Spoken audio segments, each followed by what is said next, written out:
Aujourd'hui, nous rencontrons Pauline Debray, gérante et créatrice de la page Facebook Kiss Nantes. Également bénévole à Scopitone et membre de la compagnie du Café Théâtre, Pauline passe beaucoup de temps dans les rues de Nantes. Elle prend elle-même toutes les photos qu'elle poste sur sa page. Rencontre avec une Nantaise qui aime sa ville. Bonjour Pauline. Bonjour. Alors tu publies tous les jours ou presque sur les réseaux sociaux. Tu sembles passionnée par la ville de Nantes. Alors moi je suis originaire de la région en fait, plutôt dans le nord du département. J'ai fait mes études secondaires ici et après je suis partie pendant 9 ans hors de Nantes. Je suis revenue il y a tout juste un an. Qu'est-ce qui t'a donné envie de te lancer dans ce projet ?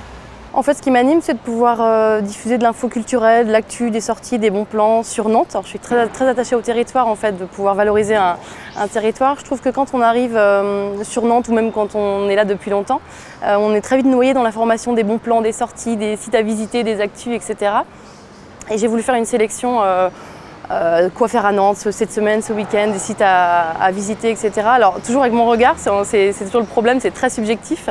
Le regard d'une trentenaire qui aime bien sortir et qui est curieuse sur sa ville et les projets, les mutations de la ville. Et pour le coup, j'ai voulu valoriser ça avec un angle plutôt tourisme, culture, sortie. Voilà. Si l'on revient sur les réseaux sociaux, est-ce qu'il y a des inconvénients quand même que tu y trouves ? Parce que voilà, c'est le moyen de communication que tu as choisi. Est-ce que tu penses que on devrait changer certaines choses? Est-ce que tu y vois des inconvénients? Alors moi je trouve que les réseaux sociaux c'est un formidable outil d'information pour le coup, surtout sur les sorties culturelles et l'info locale. Après c'est vrai qu'au niveau, en fait à cause des algorithmes, c'est vrai qu'on se retrouve quand même toujours un peu cloisonné sur les mêmes lieux, les mêmes événements, avec les mêmes personnes en fonction du profil, mais c'est aussi vrai dans la vraie vie. Donc bon. Et que penses-tu des influenceurs qui sans cesse souhaitent avoir le plus d'abonnés possible en fait? Est-ce que le plus important finalement n'est pas de faire découvrir de nouvelles choses aux Nantais, de nouveaux lieux? Je trouve que le terme influenceur, il est un peu galvaudé. Si c'est influencer au sens littéral du terme, c'est-à-dire influer sur la consommation et les habitudes de consommation des gens, moi je suis plutôt contre. Pour moi le terme influenceur, si on peut appeler ça comme ça, je trouve ça positif en fait de donner à voir des initiatives qui se font dans la ville, des initiatives locales, aller voir influencer les gens pour qu'ils aillent voir un site, quelque chose à visiter, un concert à voir, mettre en lumière en fait des initiatives culturelles, des concerts, des expos, etc.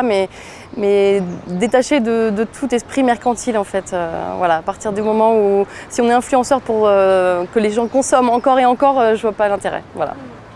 Nous souhaitons bonne continuation à Pauline sur sa page Facebook. Une question reste cependant en suspens. Comment devenir un influenceur web local reconnu en termes d'audience mais également en termes de contenu au moment aujourd'hui où les filtres de recherche Facebook et Google se font de plus en plus présents? Vous venez d'écouter une conversation des reporters de l'Écho de la Carrière. Retrouvez-nous du 12 avril au 30 juin à la Carrière Misérie pour l'événement Complètement Nantes.